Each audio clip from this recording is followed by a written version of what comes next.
It's Christmas 1944, and snow is falling on war-torn Budapest. A young girl by the name Maria has fond and vivid memories of white Christmases in the Hungarian capital. She recalls new books, foiled wrapped bars of chocolate, and freshly baked beigeli. Now, with her mother, she seeks refuge in a run-down cloister as Festung Budapest prepares for its next onslaught. Nazi forces pledge to fight to the last man as the Red Army and Romanian allies approach. And so it began. 50 long days and nights of unrelenting attacks rained down on Budapest. The human cost is tragic, but eventually, liberation comes to Budapest, a once beautiful city now laid to ruins.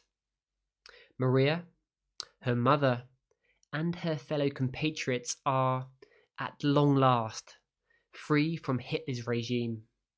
Quickly, Maria and her family find that the newly installed communist regime denies them the true freedom they seek.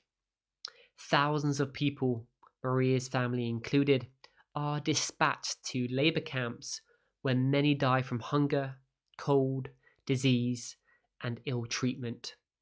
On the 8th of May, 1945, the war ends, and an 18-year-old Maria can finally try to rekindle her love for education. She heads for a medical school in Budapest, only to find that the university is so badly damaged it can't accommodate her studies. She moves on to Switzerland and from there immigrates to Buenos Aires, Argentina. She quickly learns Spanish in order to be accepted into the curriculum. It is here where Maria recaptures her love for writing and medicine. It was a passion she thought was lost forever as the bombs fell just a few years earlier. Maria attains her medical degree, and with her credentials in the field of physiology becoming increasingly recognized, she's sent by Nobel laureate Bernardo Houssay to begin a fellowship at the University of Pennsylvania. With her first steps on American soil, she's greeted at the airport by a shy South Carolinian scientist, John Buse.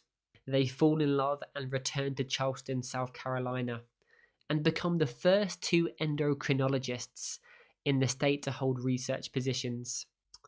And that is where we come in here, because it is here where Maria Buse focuses her attention on the subject of the amino acid leucine. Hey, it's Alex, and welcome to the ISSN Graduate Diploma Podcast.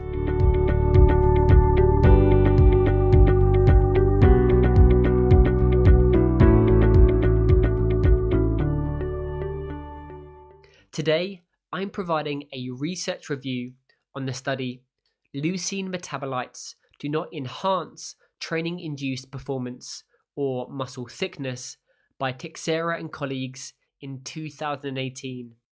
Okay, let's get back to that story. In 1975, Dr. Buse and her colleague, Dr. Reed, demonstrated that radio-labeled leucine, when enriched into the muscle of rats, increased muscle protein synthesis, independent of the two other branch-chain amino acids. This laid the foundation for future research on amino acids and muscle metabolism that were built upon some years later, most notably in 1998 by the researcher Kevin Tipton and his colleagues. Here they showed that the ingestion of essential amino acids, proteins that can only be attained from the diet, in a carbohydrate-rich drink without the presence of non-essential amino acids stimulates muscle protein synthesis. They concluded that essential rather than non-essential amino acids were the key to increasing the synthesis of new contractile proteins. With this discovery, the subject of muscle protein metabolism begged another question. Do all the essential amino acids contribute to the stimulation of muscle protein synthesis in an equal manner? And so, 25 years on, researchers were back reflecting on the seminal work of Dr. Maria Buse. In 2009, the researcher Philip Atherton and colleagues set about finding the answer.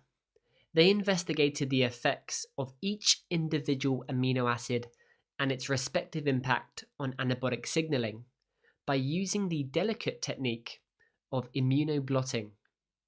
The group discovered that key molecular signals for muscle anabolism, being mammalian target of rapamycin complex 1, mTORC1, and 4E binding protein 1, 4EBP1, were increased in response to leucine, but not in response to any other essential amino acid.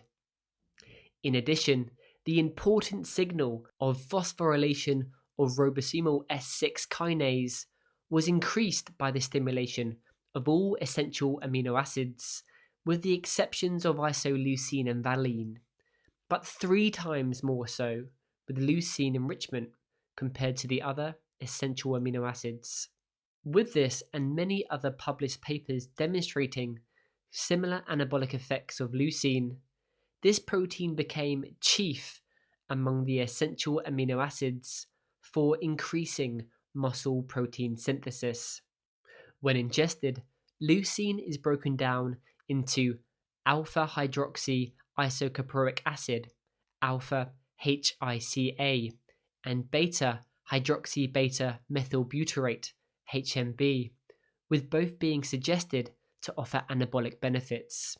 Recently, it was shown that the supplementation of 1.5 grams of alfa-hydroxy-isocaproic acid, α-HICA, in 15 soccer players increased lower body lean mass and reduced markers of muscle damage during a 4-week intensive soccer training regime compared to placebo.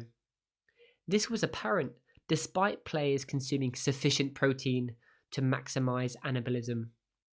At present, this is the only published study on this leucine metabolite. You should know that 5% of leucine metabolism is converted into beta-hydroxy-beta methylbutyrate, HMB. Now, we've known of the potential anabolic benefits of this leucine metabolite since the mid-1990s. Over the following 2 decades, research has shown that the beneficial effects of HMB on strength and muscle mass are governed mainly by its ability to decrease muscle protein breakdown and increase muscle protein synthesis. However, the effects appear to be small, while the potential for reducing muscle damage still remains unclear. Supplemental forms of HMB come in both calcium salt and free acid form. Both have been shown to exhibit anabolic effects, but with the increase in plasma levels of HMB free acid occurring much faster than the calcium salt, along with increased bioavailability, the focus over the last decade has shifted mainly to the free acid form. In a recent systematic review assessing HMB free acid in combination with resistance training, it was shown to potentially offer a benefit towards reducing markers of muscle damage, augmenting acute endocrine responses, enhancing training-induced muscle mass and strength. However, this review was heavily influenced by 2 studies, both of which demonstrated extreme lean body mass and performance benefits. Now, these studies have since been heavily critiqued by fellow experts in the field on methodological grounds. In the most recent consensus statement by the International Olympic Committee, the benefits attributed to HMB were concluded as being likely achieved by simply maintaining protein intakes at the current set recommendations for athletes. With this in mind, the researchers of today's paper wanted to assess whether consuming commercially available leucine metabolite supplements, alpha-HICA, HMB free acid form, and HMB calcium form in conjunction with a periodized resistance training program, would produce further increases in muscle thickness and performance compared to a placebo, while importantly ensuring all participants consume sufficient energy and a daily protein intake that's been proposed to maximize muscle anabolism.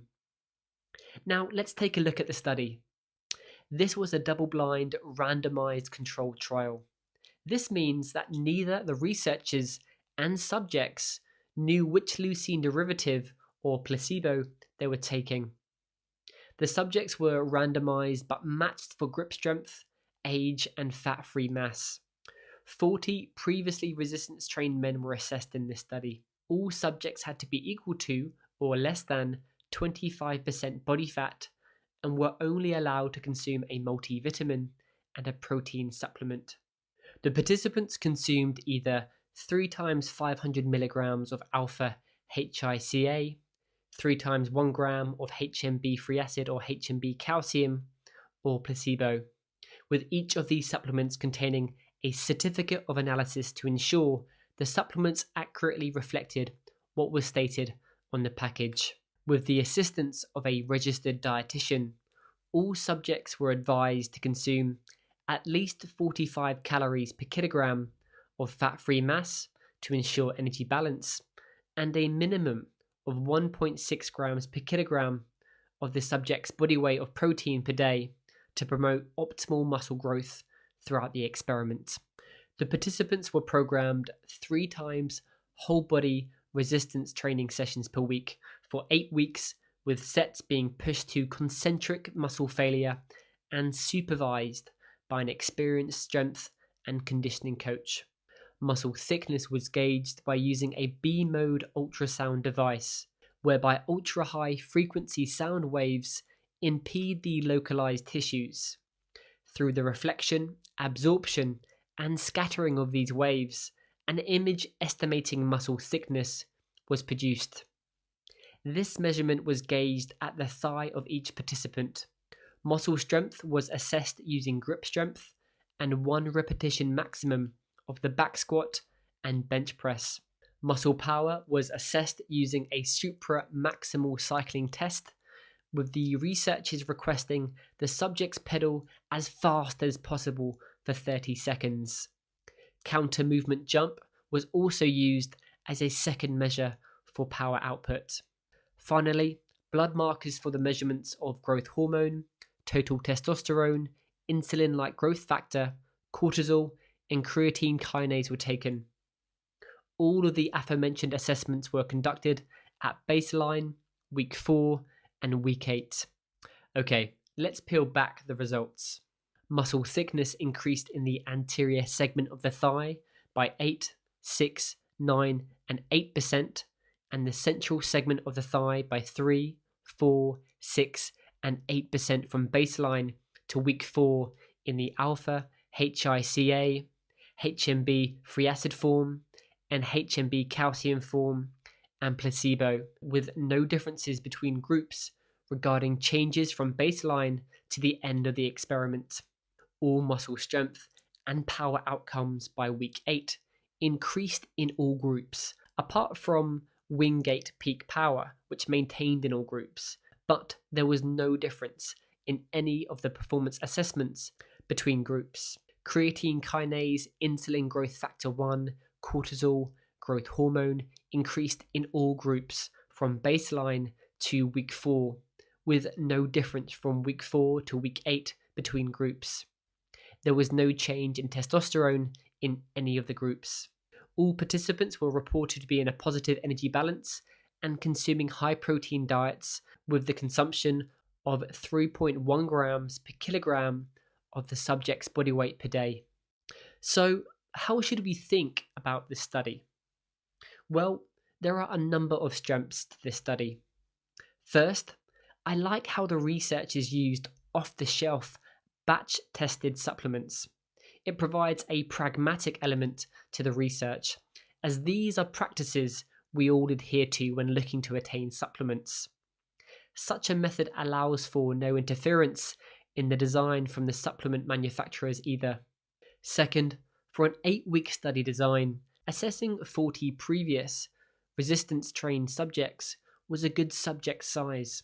It allowed for potential outlier results to be ironed out, providing a greater representation of the demographic being studied.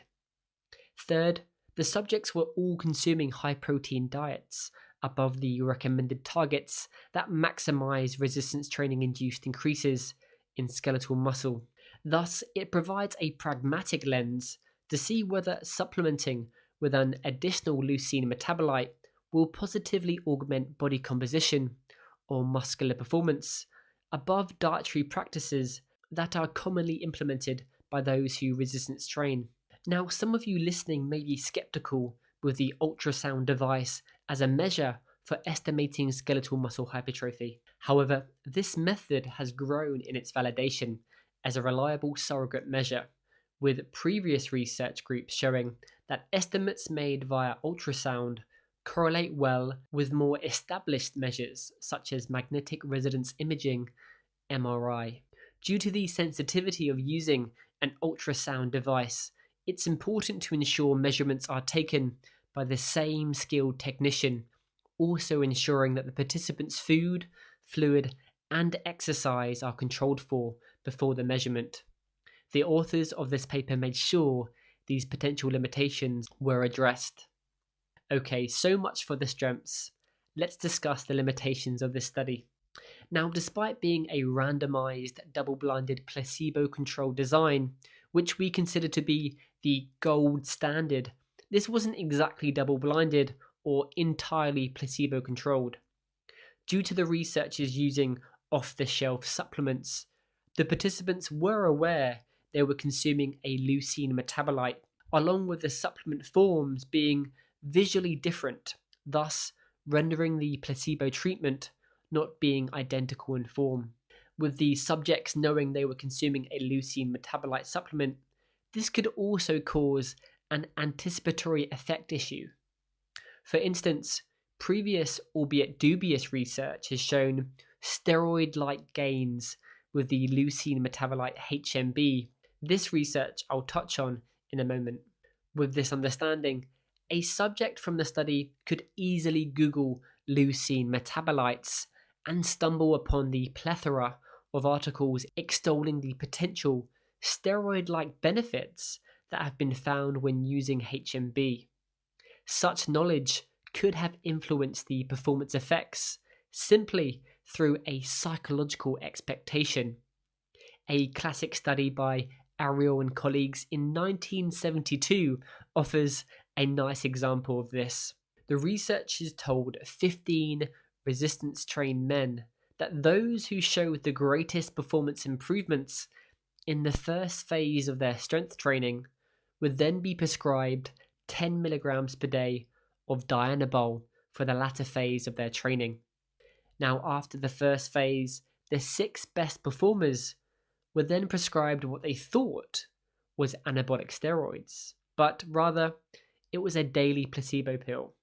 Despite this, the men thinking they were taking anabolic steroids still produced more than a 3-fold improvement in strength compared to the first phase, demonstrating how the mere expectation of thinking they were taking something known to enhance performance was able to produce a substantial ergogenic benefit. However, such a theory didn't pan out here, as there were no statistical significant differences found in any of the performance or body composition results in the groups. When putting these results into context, it is important to note that this paper can only be applied to previously resistance-trained men consuming 3.1 grams per kilogram of body weight of protein in a hypercaloric state training for just 8 weeks. Whether or not the effects of leucine metabolites provide a noticeable difference in body composition and strength performance in women, the elderly, in lower energy states, or when undergoing different training or longer training periods, requires further research. Okay, let's ensure we can see the forest through the trees. Research on the effects of HNB on sports performance and body composition date back to 1996. Seminal work by Nissan and colleagues showed that HMB in the calcium form, in combination with resistance training, increased muscle mass and improved strength in untrained men. Half a decade later, a meta-analysis assessing dietary supplements on lean mass and strength gains concluded that out of the 6 supplements analysed, only creatine and HMB offered significant benefit. But as more research surfaced and more trained subjects were assessed, the ergogenic benefits started moving from hot to lukewarm. In a meta-analysis in 2009 by Rowlands and Thompson, it was concluded that HMB supplementation would offer a small positive effect on strength performance in untrained subjects, but no such effect occurred in trained subjects, along with trivial effects on increases in muscle mass in both groups. A further review in 2013 highlighted that HMB may offer a benefit towards reducing exercise-induced muscle damage and prevent muscle loss during states of chronic disease. By the end of 2013, this was the general consensus for supplemental HMB.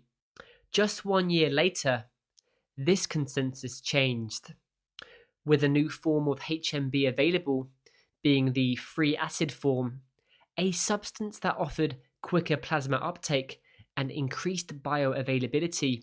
A series of results from the lab by Wilson and colleagues brought the focus back on supplemental HMB.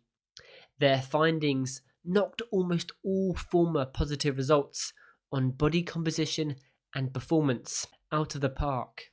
In the first of a series of 2 papers by the group, Wilson et al. In 2014 assessed previously trained male subjects over a 12-week resistance training program with a focus towards overreaching the subjects by weeks 9 and 10.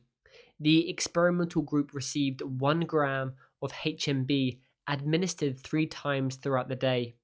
Although the subjects' calorie intake wasn't reported, they were overseen by a dietitian, with both groups reporting an intake of 25% protein, 25% fat, and 50% carbohydrates. Performance assessments for muscular strength were 1 repetition maximum for deadlift, bench press, and squat, and muscular power being the assessment's Wingate test and vertical jump height. By the end of the 12 weeks, the strength and power markers were the following. 1 RM squat increased by 25% in the HMB group, being a 20% greater increase compared to placebo. 1 RM bench press increased by 12% in the HMB group, being a 9% greater increase compared to placebo. 1 RM deadlift increased by 16% in the HMB group, being a 7% greater increase compared to placebo. Similar pronounced increases in power output were also found. In terms of the lean body mass estimates gauged via dual X-ray absorptiometry DEXA, lean body mass increased by 7.4 kilograms in the HMB group. This showed a 5.3 kilogram increase compared to placebo. Fat mass decreased by 5.4 kilograms in the HMB group, showing a 3.7 kilogram decrease compared to placebo. Now, to put these results into context, I want to compare them to a paper conducted by Bazin and colleagues in 1996, who assessed young men over 10 weeks taking weekly injections of 600 milligrams of anabolic steroids in conjunction with a periodized resistance training program. After 10 weeks of the experiment, the subjects attained muscle mass increases of 6.1 kilograms. If we compare the results of the study by Wilson et al. In 2014 to the results of the study by Bazin et al. In 1996, it appears that a leucine metabolite is able to deliver improvements in body composition that surpassed the most recognized illegal anabolic substance we know of. The group then proceeded to follow up the initial experiment in 2016 with a combined HMB free acid and ATP supplement. Led by the researcher Ryan Lowry, the group demonstrated even greater muscle mass and strength gains, along with a more pronounced reduction in body fat, again using resistance-trained subjects. Since these results, the following 2 years have prompted a series of independent letters to the editor from experts in the field requesting plausible mechanistic reasonings behind their findings, which are substantially different with the majority of the previous research on HMB, requesting explanations behind the incredibly consistent between group changes, with the placebo group showing small increases in strength and muscle mass compared to the HMB condition, despite both groups being reported to receive optimal nutrition and training. And finally, the most recent letter, which has highlighted inconsistencies in the group's reporting of the methods. With all this in mind, we have to remain incredibly skeptical with the HMB findings from this group. However, despite these bogey papers, we shouldn't necessarily tar the body of HMB literature with the same brush. We are merely back to where we left off before 2014, which highlighted that HMB, particularly in the calcium form, may be of benefit in untrained lifters, mainly due to its suppression of muscle protein breakdown. Thus, in states of elevated muscle protein breakdown, such as catabolic bed rest conditions, high levels of exercise-induced muscle damage, such a supplement may be of benefit. Okay, let's get back to today's paper.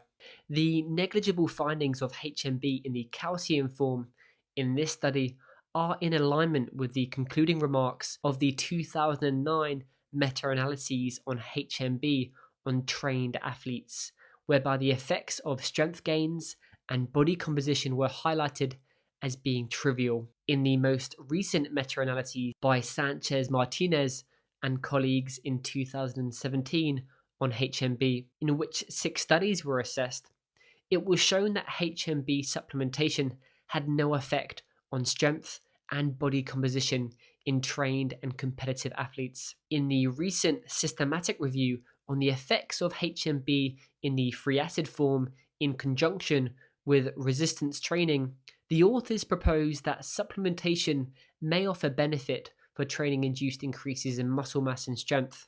However, as I mentioned earlier, this review was heavily influenced by the results of the 2 papers from the Wilson lab.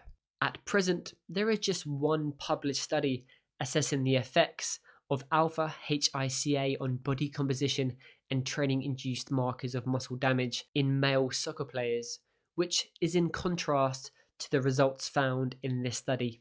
All groups attained significant increases in muscle thickness from baseline, with the median value over the 8 weeks increasing by 2 to 3 millimeters in the lateral thigh muscle and 1 to 2.5 millimeters in the rectus femoris for all groups, with no statistical differences between any of the groups.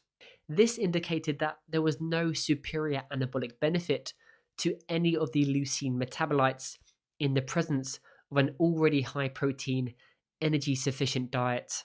The results of this paper sit in alignment with the hypothesis of the researchers.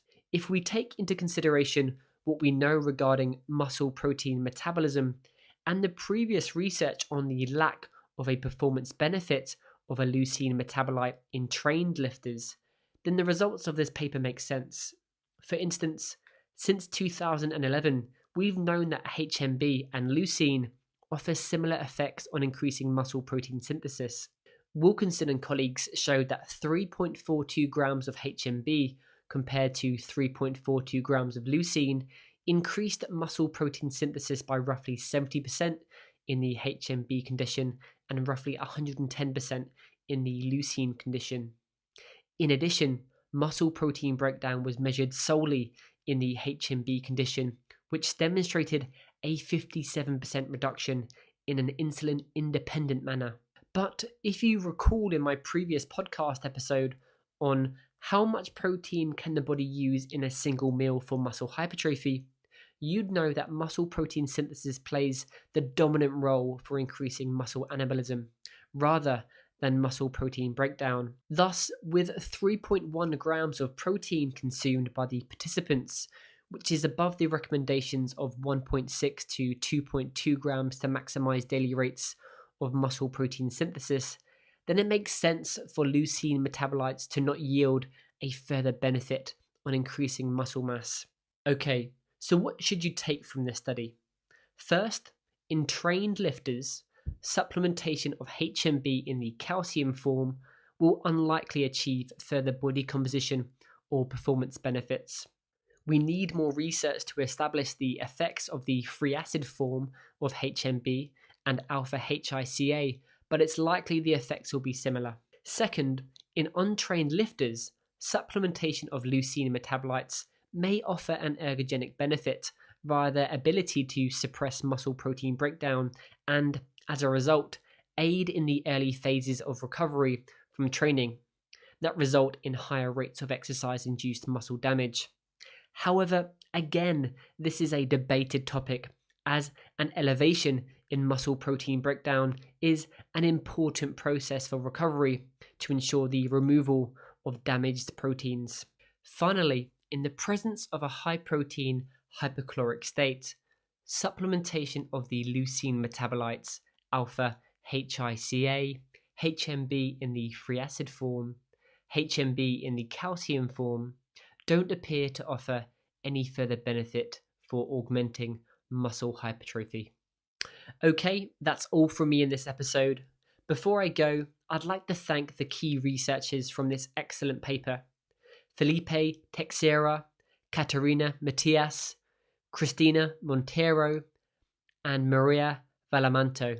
If you liked the podcast, then please leave a review and share it with your friends and other nutrition enthusiasts. And finally, I'd like to leave you with something to ponder for the rest of the day. This one comes from the writer, public speaker, and author Christopher Hitchens.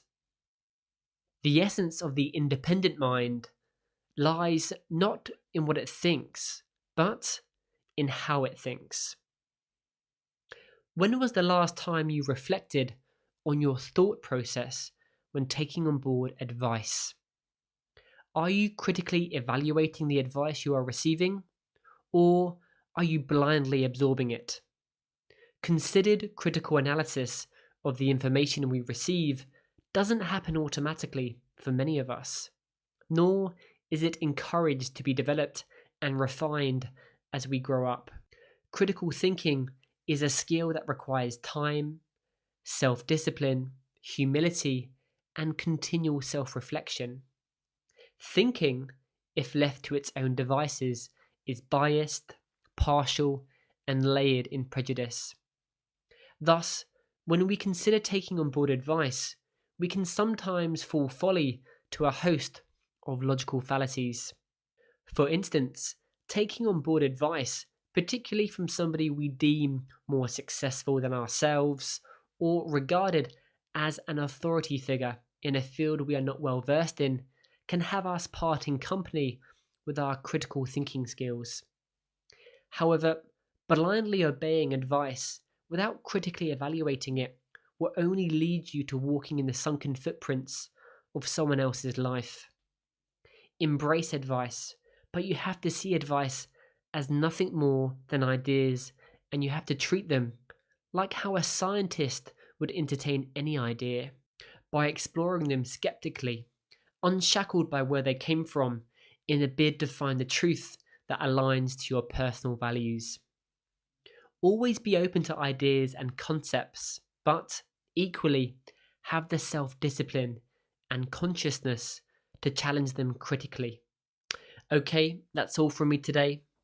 As always, stay curious, think critically, and never stop learning. Thanks so much for listening.